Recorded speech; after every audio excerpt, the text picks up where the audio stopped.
and welcome to another edition of Rolling Out's Covers. This is a very special cover. I'm sitting here on location. We are shooting in Atlanta on a Sunday afternoon. But it's special because I am with the men from Johnson. What's up, fellas? What's up? Nothing, okay. Everybody grows. It is damn hard to find a way to grow together, but you got to concentrate on the simple things you did when you first met. Hold on to it. What y'all, brothers or something? That's right. Just different moms and dads. Johnson, an all-new Bounce original series. Hey, that's what it is. Thanks for having us. Thank you for having us. Thank you. This has been great. This is awesome. I get to hang out with four very intelligent, attractive men on a Sunday. I am not mad at that. Not mad at that, but we're excited. I can't wait to show people this cover. This is exciting. Thank you. We're excited to be on the cover. Yeah. Love the magazine. And looking amazing because we are celebrating 10 years of Bounce, which is a really big deal. That's huge. Because here at Rolling Out, we love the fact that African Americans are telling their own stories. And for Bounce to be in its 10th year with you all here with Johnson's a great celebration. Perfect timing. Perfect timing. Perfect timing, yes. So we are going to get into this show. I've been hearing about this show even before it debuted. Well, actually this month in August. And I have to start with you, Deji, because you are the creator. Yeah. And it seems like this type of show, we should have seen it before. Yeah. But it's weird that we've never seen we've seen, I guess, examples or attempts at the stories of Black men told through other people, but never really with this type of authenticity. So talk to us a little bit about how this came to be for you. Wow. Well, I mean, the idea of the show initially came with a core group of my friends. You know, I think, the first thing Black people do when somebody calls you and they're telling you to come over to their house or inviting you somewhere and there's other people there, you ask them, who all gonna be there? Who all gonna be there? And I think that's because, we've, just naturally in America, we've gone through so much, like we try to protect our peace. Yes. So we want to make sure that, our energy, our perspective, that's all protected and we're around like-minded people. And with my core group of friends, years ago that I met, like in college, these were the guys who I could go to the club with and then start a business with. Or go to the museum. So we were all very different, but we all had, the common bond of respect for each other, being Black in America, and we respected each other. We were all different. And so that was the original thought of like kind of seeing that nuance of like, okay, this could be interesting. But then also too, just seeing the void of, like you said, of us on television, understanding that, television kind of portrays us as, one-dimensional. Yes. And I think that's probably the reason why you haven't really seen a show like this, is because the perception is that we are one-dimensional. Yeah. And so if people think they've seen all you have to say, then you don't really get an opportunity to say more. But we have a lot to say. Like Andre 3000, some words, we got something to say. You know what I'm saying? So, yeah. It's interesting because I think there is this mystery behind what Black men are really thinking. And so many people are weighing in, especially I would think us as Black women, we weigh in a lot. It's like, well, they're thinking this or they're meaning this. But to actually hear it from the horse's mouth and to see those relationships, because seeing healthy, authentic Black male relationships, men supporting each other, is so powerful. Yeah. Because Thomas, now you actually come from a football background, and that's one of the ways that we do see the camaraderie and the brotherhood, is with sports. So usually, we hear if you want, your son to have that experience of brotherhood, put him in sports. Right. That's the one way that we see it. But can you talk a little bit about your background coming from that type of brotherhood to this type of brotherhood? Yeah, definitely. I played in the NFL for 12 years, had a long career, and the locker room environment is a brotherhood. The world we live in is very specific to what our job is. The consequences of our actions are, we know what those are, collectively. So we have a specific type of respect and bond with each other. It's high stakes at all times. And when I retired, I didn't have that same group of brothers, you know, because it's different when you're in a locker room and you're traveling all season and you're at practice every day. We're literally together all the time.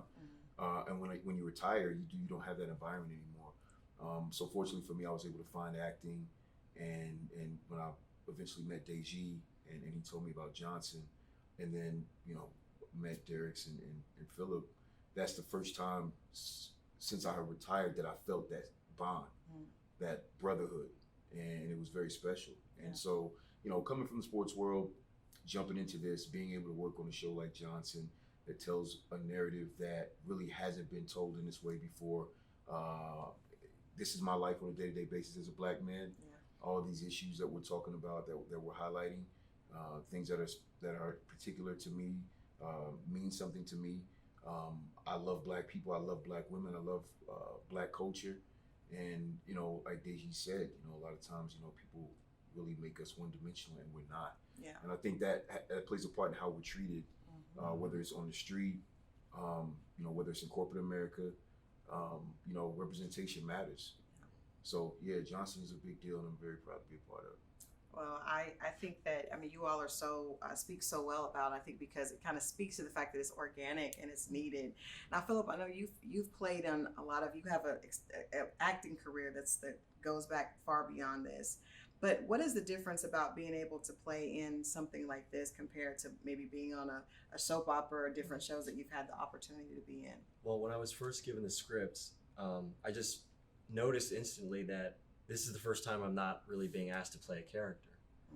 This is the first time that I'm like, okay, I get to take all these elements of myself, these things that I've gone through, and I get to really just put them in here and bring it to life. And you know, it makes it extra special to get to play someone that you feel like when you haven't seen yourself portrayed on television, and you're like, okay, great, I get to bring that. I get to bring something fresh and bring the sincerity to it, the naivety to it, the very human element that I just haven't had the opportunity to. So it was a huge honor to get to do that. Yeah. The same with you, Derex, because you also have an extensive acting career as well. And I wonder, because I think about shows that really that's like the show that's the tipping point for your career, where you actually get a chance to really be impactful in a different way. And not to take anything away from everything that you've done before, but do you see this show offering you a different type of opportunity in your career to really make a staple and make an impact in a different way? Absolutely, because in all the roles and things that I've played or been on, I've never really had an opportunity to be intelligent and swaggy.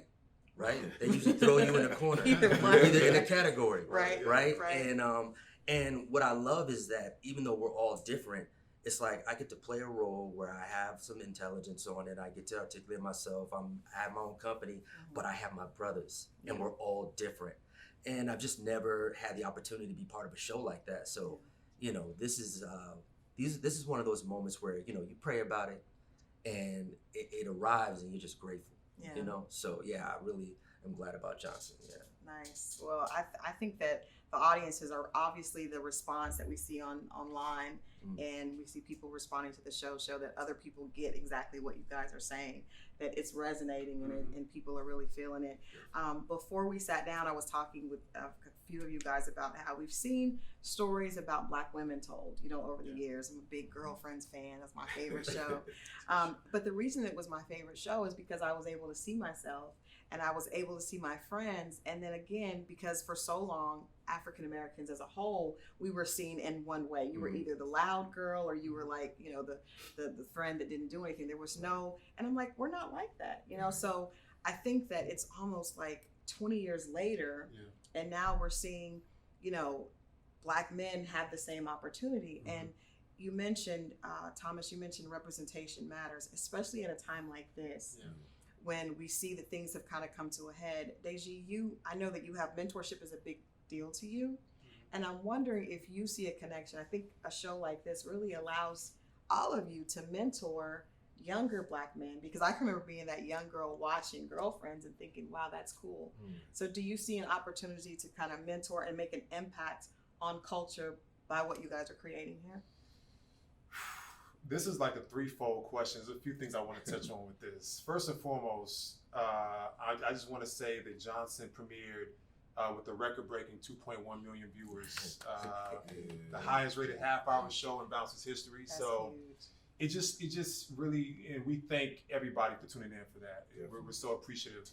I think it really just speaks to the appetite for this type of content. I think it's refreshing. I think it's intriguing. It's beautiful to watch, the brotherhood and the camaraderie. And I think the reason why it's so welcome and resonating so much is because it's providing some balance. Yeah. We're so used to seeing us, on the extreme version of ourselves, I guess. You you have our dramas where we're, out there, robbing stores and shooting up people and stuff like that. And but this show represents the vast majority of us, and I think it's very relatable and it's very, very, very honest. And then on the topic of Black female-driven shows, I mean, you all are controlling your own narrative. Right. You guys stepped up to the plate and started controlling your own narrative and telling your own stories, and it's very commendable. And I admire what Black women have been able to do over the past, what has it been like? I mean, since Girlfriends, but like really now over the past like 5 or 6 years, you just have an assortment of different shows that you can see. There's a lot of balance out there. We still haven't hit the pinnacle. There's still a lot more stories to tell. And I think we're just trying to play catch up. Yeah. We're trying to, because we have other types of programming that shows us a different light, but in this light, when it comes to just honest, character-driven relationships and interaction with our brothers, with Black women and things like that, and the world, these are the kind of programs that I think are going to follow suit, after Johnson. Mentorship, very important. Yeah. Very, very, very important. We were very fortunate for Johnson to have incredible executive producers and mentors in Eric C. Rohn and Cedric the Entertainer, who saw value in this show, who understood there was a void for this show, and they came on board and they pushed it, and we're very happy about that, very proud about that, and we appreciate them. And I think for Thomas and I, we have our own production company, Midnight Train Productions, and one thing that we always are aware of is giving back and giving people an opportunity, filmmakers an opportunity, the same way that we were afforded the opportunity with Bird and the Bear Entertainment. Nice. So. And D.L. Hughley is also Yeah. as a role, Yeah. as a somewhat mentor, Yeah. a comedic mentor. Yes, on the show. Well, if you're just tuning in, this is of course our cover edition. We're on location with the men of Johnson. I'm here. We're having a conversation about the show, and one of the things that struck me, and I think why this is going to be, the show is going to continue to keep its audience and grow, is because you all are not afraid to go after the stereotypes in the conversation that we talk about behind closed doors. Yeah. So when you see the conversation of a couple going through divorce and that hostility almost between a man and his wife as they look towards becoming separate and going back and forth over the child, that's real. Right. Even the conversation about interracial relationships and the fact that the Black man that goes outside of his race, and there's some feeling about that. Yeah. There's actually to say, well, Black women weren't attracted to me before I became successful. I was like, oh, they went there. That's a heavy line right They there. went there. That's a heavy line. But that's a line that we hear talked about, but we don't really confront it and really, you see it happen behind closed doors, those intimate conversations. But you guys are really tackling some serious topics that really, I think, can heal our community once we go ahead and have them in a bigger format. So you guys, Darius, can you kind of weigh in on, how you felt about some of the topics that you guys are tackling that we really have not seen from a Black man's perspective before? I think it's important, right? Because I think if you see something one way, then you kind of just stay in that pond of that. But what I love about what Johnson is doing is that we're touching on topics to create dialogue so that sometimes people from another side can be educated. Sometimes just internally we can talk about it, right? And then we can see others' perspective and kind of just get an angle on that and see how that transcends our way of thinking when you only thought it one way. So Yeah. I love how we don't shy away from topics. We dive all in, and it's time. Yeah. It's time for us to do this. It's definitely time because we're having the conversations anyway, just not probably in a healthy format. Yeah, so right. Or together. Or a lot of together, times the right. men are having the conversations, Right. the women are having the conversations, and now we need to bridge that gap and figure out, okay, so that's what's being said over there, or that's what's being thought about, Yeah. and Johnson's doing that. And that's the issue and that we see, you know, in the Black community. Obviously, being Black is a very specific experience, whether you're a Black man or a Black woman. And to be perfectly honest, no one's going to understand a Black man or a Black woman better than a Black man or a Black woman. Right. Our experience is just it's too extreme and too specific. It's true. And so when you look in comment sections and you see, you know, this civil war a lot of times is going on between Black men and Black women. It's like as Black men that love Black culture, love Black women, love our Black brothers, how do you do something to try to, you know, put out the fire? Yeah. Or how do you create something that can at least open up the dialogue where, you know, people on either side are open to listening? Because on social media, you may tweet out something or post something on Instagram, and if it's taken the wrong way, you know, you had your good intentions now, you know, go to the wayside. Yeah. But when it comes to Johnson, as these characters, you can look at us and we can show you what we mean. We can give you examples of the things that you hear, but you see them. Sometimes it's seeing is believing. Yeah. And when you see these scenes and you see the emotion coming from these men, and you hear the good intentions that's coming from them, you see them differently. You have more empathy and you're more willing to listen. And that's all I think Black men in general are asking for, is to be heard. Yeah. So I think Johnson is a voice, not for all Black men, but for Black men that are trying to do the right thing, make an honest living, love their family, love their Black wife, love their Black kids, want to be in the family, want to be at home. Yeah. And I think it's very, very important. And those are the comments that we're getting back. So we're very grateful that people appreciate the honest conversation. I think back to what Jay-Z said, I think that's the majority of us, right? That's right. I think we're not, the majority of us are not at this extreme, we're robbing and then, or you know, abandoning our culture. The majority of us are here, and that's not represented. You know, topic of relationships with Black men and Black women, I like how you mentioned it being kind of like a civil war. Because we see that played out on social media where, you know, we have different people that kind of aggregate that situation, and but there's a lot of hurt and a lot of pain. That's right. And it's because it hasn't been, you know, discussed.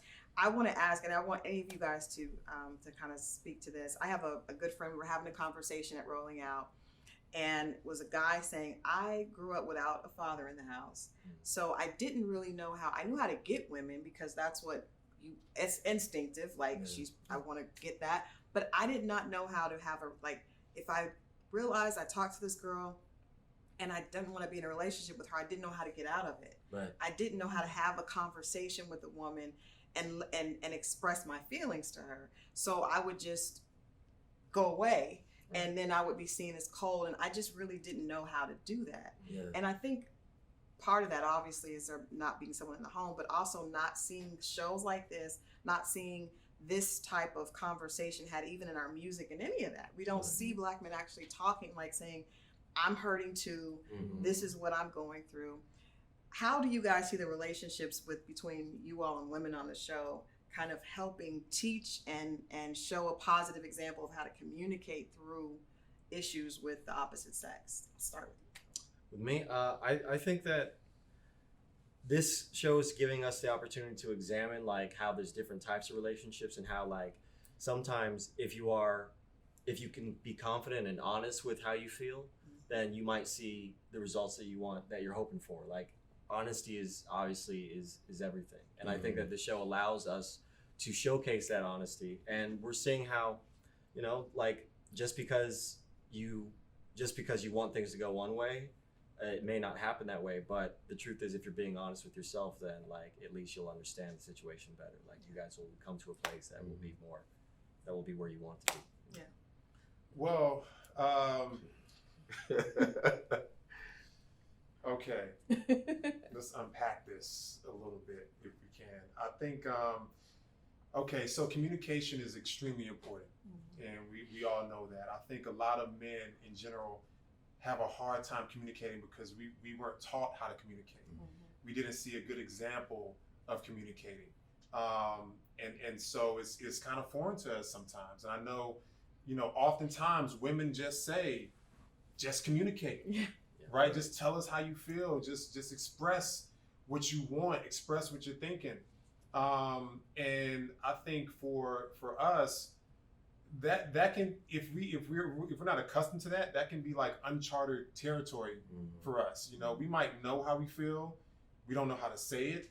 We're nervous about how it's going to be received, because oftentimes, let's just be straight up. If everybody walked around telling everybody the truth, it'd be a lot of hurt people out here. You know what I'm saying? I honestly think, and I'm not saying you shouldn't tell the truth. You should always, tell the truth and be honest. But do we think that that's super realistic? I think that there would be a lot of people who just honestly just can't handle the truth, and things would be taken as misunderstood or misperceived, so to speak. So I do think everything is all about sometimes reading the room, understanding,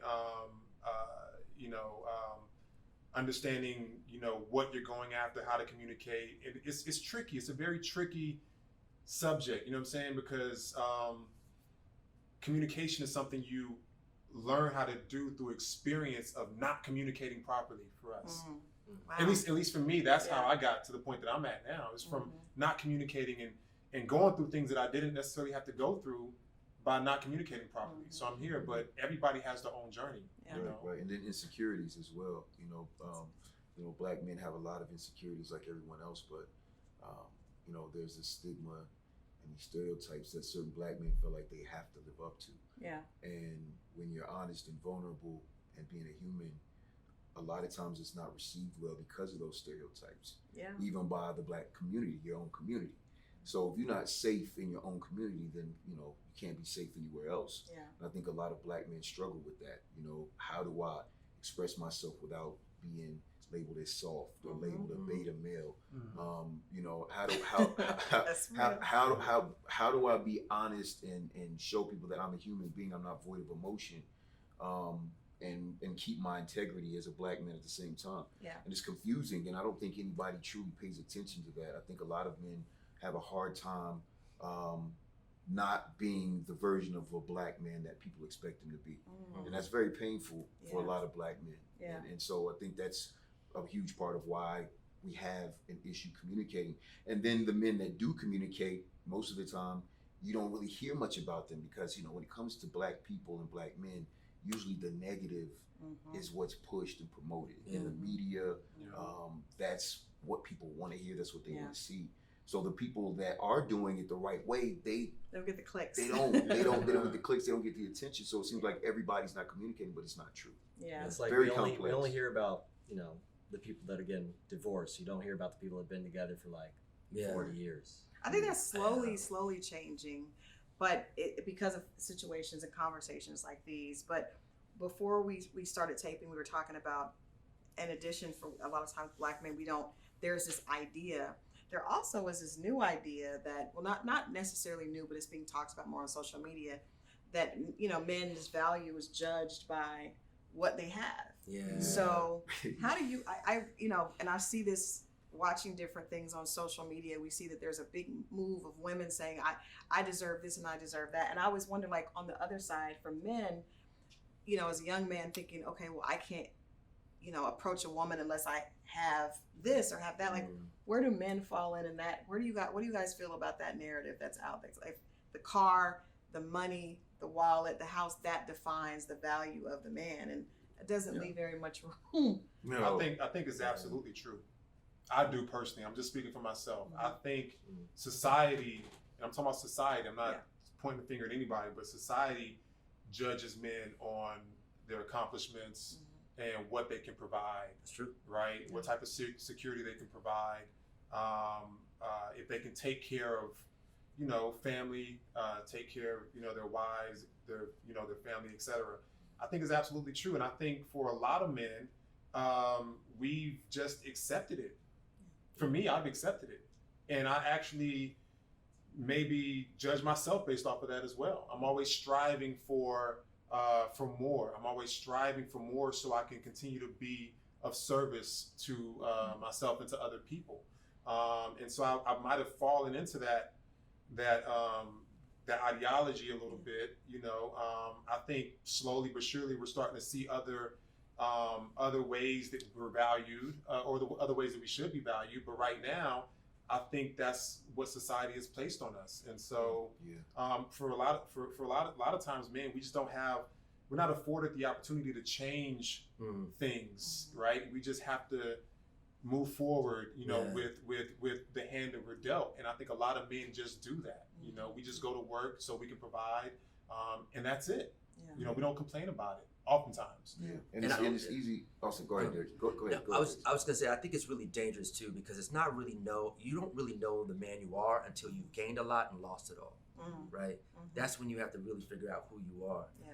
And but I agree with Deji. Like, I feel like that's what society, especially put on Black men, of what do you have instead of the potential of where you're going, right? I think one of the amazing things that my queen did is that she saw the king in me and the potential of me, of where I was going with all the ambition that I had versus what I had the day I met her, right? And so if we're trying to build an empire, then let's build it.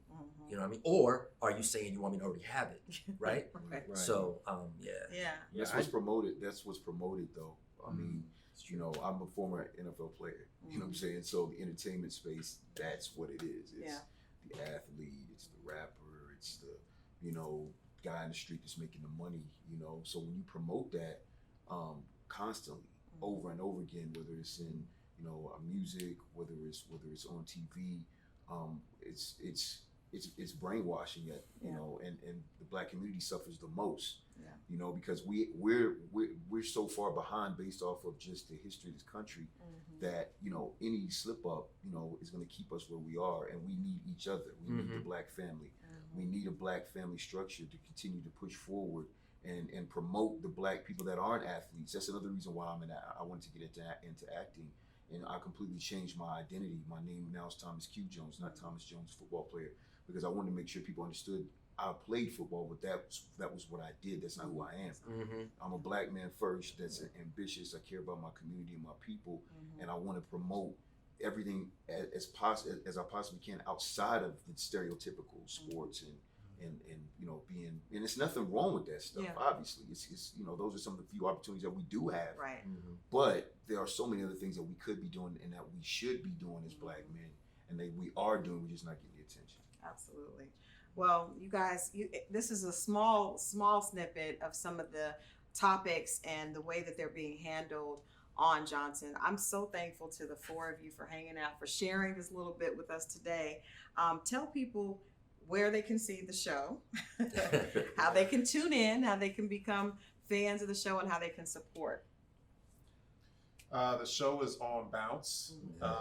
Bounce is, first and foremost, shout out to Mr. David Hudson over at Bounce. Shout out to Keisha Cash. This is our team over at Bounce, amongst other people.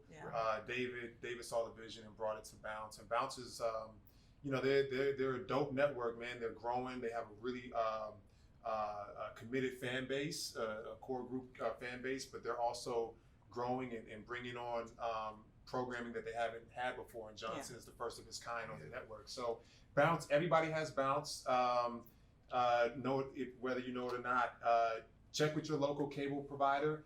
If you don't have it on your cable provider for whatever reason, it comes with an antenna. So you can grab an antenna, plug it in, scan it, and you'll get all the basic channels, including Bounce as well. If you miss it on Bounce Live, then you can download the Brown Sugar app and binge watch the whole season. That's how we like to digest it now. Binge the whole season. I want you guys to give me one thing that you want people to leave with from this first season of Johnson. I'll start over here with Rex. That Black men do have something to say, and that we are not just floating. Many of us are very specific in how we are moving forward. And the thing that I love about Johnson is they're going to see us express and confide and discuss and talk and have victories together. Yeah, you got to top that now. That's a good one. That's going to be tough. You can do it. It's like, I mean, simply, I think it's just that there is quality storytelling around Black culture that doesn't have to do with trauma, that doesn't have to be straight up like comedy, that doesn't have to be, you know, about any sort of like violence or war or any of that stuff. It can just, we can tell quality stories just by literally just telling our stories. What'd you do today? I went shopping. Oh, cool. But it compelling, not what I just did. I would want people to know that Black men are trying. We're trying, man. You know, the pressure of being a Black man is overwhelming sometimes, from the expectations to people being disappointed in the fact that we didn't meet those expectations. But a show like this will let people know that not only we're making the effort to create a show like this, but we're making an effort to create dialogue around the issues in the community that matter, and we're trying. So, you know, I applaud anyone and everyone that's supporting the show. There's representation here. It's not just Black men. The Black women on the show are incredible, and they're playing their characters to a T. And it's a very non-biased show. This isn't a show that's saying, hey, you know, men are right, everybody else is wrong. It's not that. We're presenting an opportunity for you to see honest men, Black men, telling their honest stories and letting you be the judge on how you should judge them. Without any bias. So yeah, Black men, we out here trying, and you know, we continue to get better and we're doing our thing. So yeah, keep up with us because we got next. Taishi? Yeah, I would say what I want people to take away is hopefully because we touch on controversial topics, we touch on taboo topics, things that are hard to discuss for some people, situations that people are going through in real life. You know, like for example, Thomas, his character is Omar, and he's in a custody battle. He's fighting for his son, and you should see some of the comments that are on, you know, his social media with people, men and women, going through the exact same thing and relating to that. So what I want people to take away is to hopefully make it just a little bit easier to discuss these topics in their personal lives, right? Whether it's mental health. You know, we just touch on a range of topics, and we're just hopefully making it a little bit easier to have these conversations.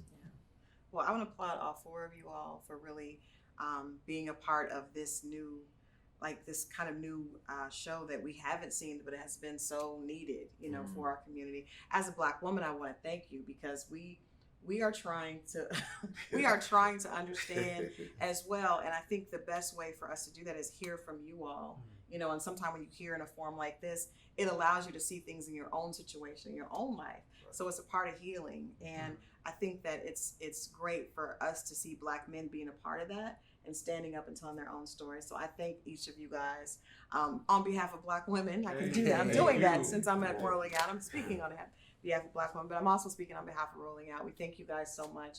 We're supporting you. We want to see the show be a success, and we are celebrating this month of September, celebrating Johnson and celebrating Bounce. Thank you guys so much, as always, for tuning in for more conversation here on Rolling Out. If you want more about this conversation, and of course, to see the cover, you can go to our site, rollingout.com.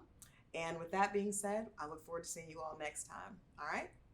Peace. All right, y'all.